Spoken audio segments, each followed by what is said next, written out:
সবাই কেমন আছেন? আশা করি সবাই ভালো আছেন। বন্ধুরা, আজকে আমরা নাম্বারের আরো কিছু নিয়ম নিয়ে এসেছি। এই নিয়মগুলো আমাদের জন্য জানা খুবই জরুরি। বন্ধুরা, নাম্বারের আরো কিছু নিয়ম নিয়ে আমাদের আরেকটি ভিডিও আছে। এই ভিডিওটি দেখার আগে অবশ্যই আপনারা সেই ভিডিওটি দেখে নেবেন এবং সেই ভিডিওর লিংক আমাদের ডেসক্রিপশন বক্সে দেওয়া আছে। বন্ধুরা, আজকে আমরা নাম্বার নিয়ে যে বিষয়গুলো আলোচনা করব সেটি আমাদের জন্য খুবই ইম্পর্টেন্ট এবং প্রায়শই দেখা যায় যে বিভিন্ন চাকরির পরীক্ষায় এই নিয়মগুলো এসেছে এবং পুনরায় দেখা যায় যে শুধু চাকরির পরীক্ষা নয়, বিভিন্ন যে কোনো ধরনের পরীক্ষাতেই আমরা এই নিয়মগুলো থেকে দেখি যে এক্সাম্পল হিসেবে নাম্বারের কিছু রুলস এখানে দিয়ে দিতে। আমরা আজকে সেই বিষয়গুলো নিয়েই শিখব। বন্ধুরা দেখুন, এখানে প্রথম নিয়মে বলেছে যে কতকগুলো নাউন কেবলমাত্র সিঙ্গুলার নাম্বারে ব্যবহৃত হয়, এদের কোনো প্লুরাল ফর্ম নেই। অর্থাৎ কিছু কিছু সিঙ্গুলার নাউন আছে যেগুলোর কখনোই কোনো প্লুরাল ফর্ম হয় না। সেগুলো হচ্ছে poetry, machinery, expenditure, issue, bread, furniture, scenario এবং ইনফরমেশন। বন্ধুরা, এই যে আমি যে এক্সাম্পলগুলো বললাম এগুলোর কখনোই কোনো প্লুরাল ফর্ম হয় না এবং এগুলো যদি সাবজেক্ট হিসেবে ব্যবহৃত হয় এরপরে অবশ্যই ভার্বটি সিঙ্গুলার হবে, কারণ এই সবগুলো হচ্ছে সিঙ্গুলার নাউন। ঠিক একইভাবে আমরা পরের নিয়মটি দেখি যে কতগুলো নাউনের সিঙ্গুলার ও প্লুরাল ফর্ম একই হয়। অর্থাৎ কিছু কিছু নাউন আছে যেগুলোর সিঙ্গুলার ফর্ম এবং প্লুরাল ফর্ম একই, যেমন ডিয়ার, শিপ, ক্রোজ, ক্যানন, ক্যানন মানে হচ্ছে কামান, স্পাইসেস, সোয়াইন, ইনিংস, কর্পস, অ্যাপ্রেসার্স এবং সাইমন ফিশ। দেখুন, এটা স্যালমন উচ্চারণ হলেও এটা সঠিক উচ্চারণ হবে স্যামন ফিশ। এটা হচ্ছে এক প্রকার মাছের নাম। বন্ধুরা, যদি এই নাউনগুলো কোনো বাক্যের সাবজেক্ট হিসেবে বসে তাহলে এগুলোকে আপনি সিঙ্গুলার নাউন হিসেবে ব্যবহার করতে পারেন, আবার প্লুরাল হিসেবেও ব্যবহার করতে পারেন।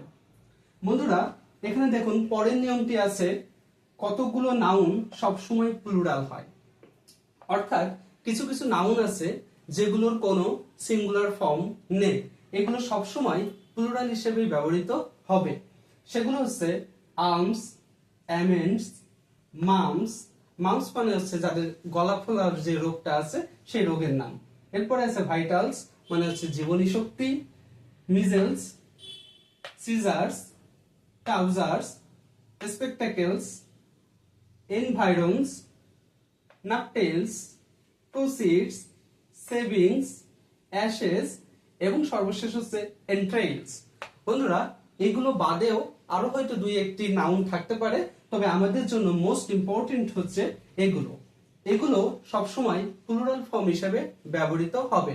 বন্ধুরা, আমাদেরকে যে জিনিসটা সবসময় খেয়াল রাখতে হবে, এই যে আমরা এখানে যে তিনটি নিয়ম পড়েছি এই তিনটি নিয়ম আমাদের বারবার চর্চা করতে হবে।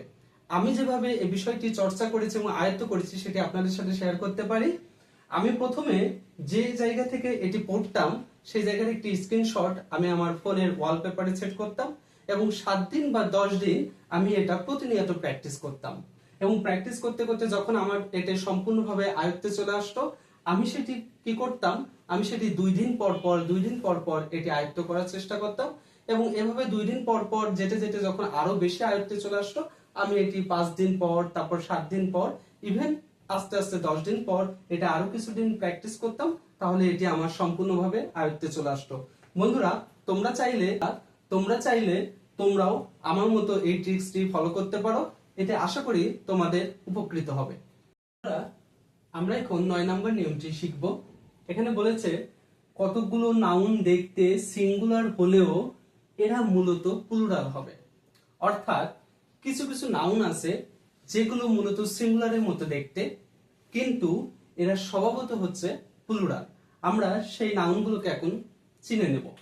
দেখুন, প্রথমে আছে অ্যারিস্টোক্রেসি, মানে যারা খুব ধনী সম্প্রদায়ের তাদেরকে বলা হয় অ্যারিস্টোক্রেসি। সুতরাং এই অ্যারিস্টোক্রেসি যে নাউনটি আছে এই নাউনটি অবশ্যই প্লুরাল হিসেবে গণ্য হবে এবং এই অ্যারিস্টোক্রেসি যে নাউনটি যদি কোনো বাক্যের শুরুতে বসে তাহলে অবশ্যই সেটি প্লুরাল সাবজেক্ট হিসেবে গণ্য হবে এবং ভার্বটিও অবশ্যই প্লুরাল হবে।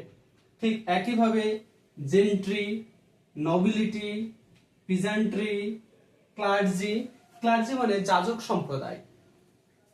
বন্ধুরা এই ক্যাটেল নাউনটি খুবই ইম্পর্টেন্ট, এটা বিভিন্ন চাকরির পরীক্ষায়ও এই নাউনটি দিয়ে বলে এটি কোন নাউন, সিঙ্গুলার নাউন নাকি প্লুরাল নাউন। সুতরাং আমাদেরকে এটি খুব ভালোভাবে মনে রাখতে হবে। সাথে পোল্ট্রি, এটিও প্রায়শই পরীক্ষাতে দেখা যায়।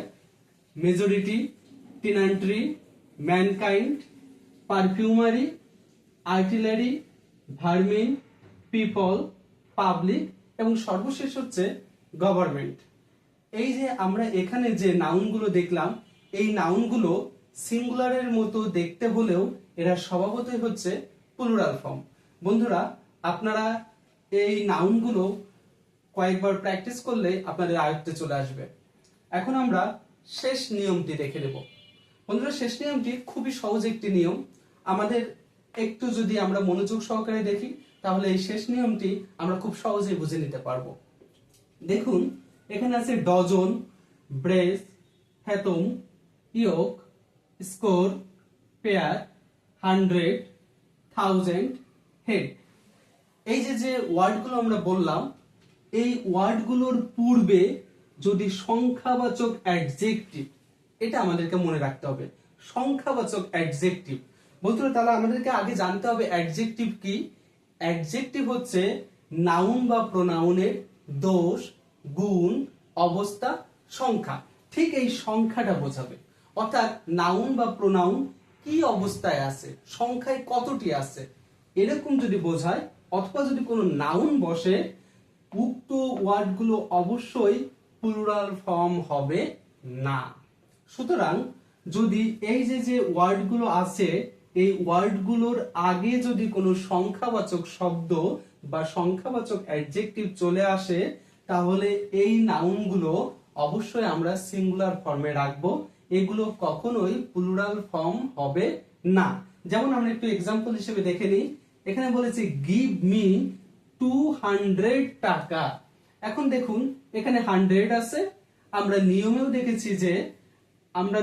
দেখেছি যে এখানে 100 থাকবে।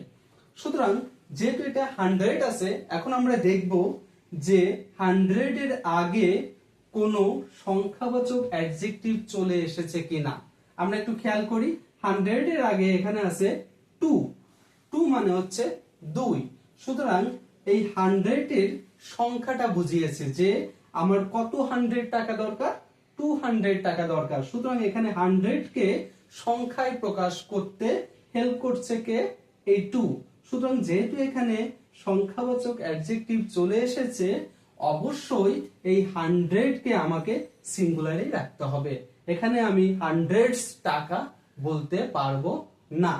তবে বন্ধুরা এক্ষেত্রে মনে রাখতে হবে যদি এই যে ওয়ার্ডগুলো বা নাউনগুলো আছে এর আগে যদি কোনো সংখ্যাবাচক অ্যাডজেক্টিভ না আসে এবং সেখানে যদি অনির্দিষ্ট কোনো সংখ্যা চলে আসে তবেই আমরা এই শব্দগুলোকে প্লুরাল করে দেব। যেমন আই নিড সাম হান্ড্রেডস টাকা, এই জাতীয় যদি কোনো ওয়ার্ড থাকে বা সেভারাল থাউজেন্ডস টাকা বা আই নিড মোর থাউজেন্ডস টাকা, সেক্ষেত্রে এখানে দেখবেন যে এখানে কিছু অনির্দিষ্ট সংখ্যা চলে এসেছে। এই অনির্দিষ্ট কোনো সংখ্যা যদি চলে আসে তাহলে আমরা এই উক্ত যে নাউনগুলো আছে এই নাউনগুলোকে প্লুরাল করব, তাছাড়া আমরা এই নাউনগুলোকে কখনোই প্লুরাল ফর্ম করব না। ধন্যবাদ সবাইকে। বন্ধুরা আমাদের এই ভিডিওটি দেখে যদি আপনার ভালো লেগে থাকে তাহলে অবশ্যই আমাদের এই ভিডিওটি শেয়ার করবেন এবং লাইক কমেন্টের মাধ্যমে জানাবেন আমাদের এই ভিডিওটি আপনাদের কেমন লাগলো এবং সর্বশেষ আপনারা যদি বিন্দুমাত্র উপকৃত হন তাহলে অবশ্যই আমাদের এই ভিডিওটি সাবস্ক্রাইব করে আমাদেরকে আপনাদের পাশে রাখবেন। ধন্যবাদ সবাইকে।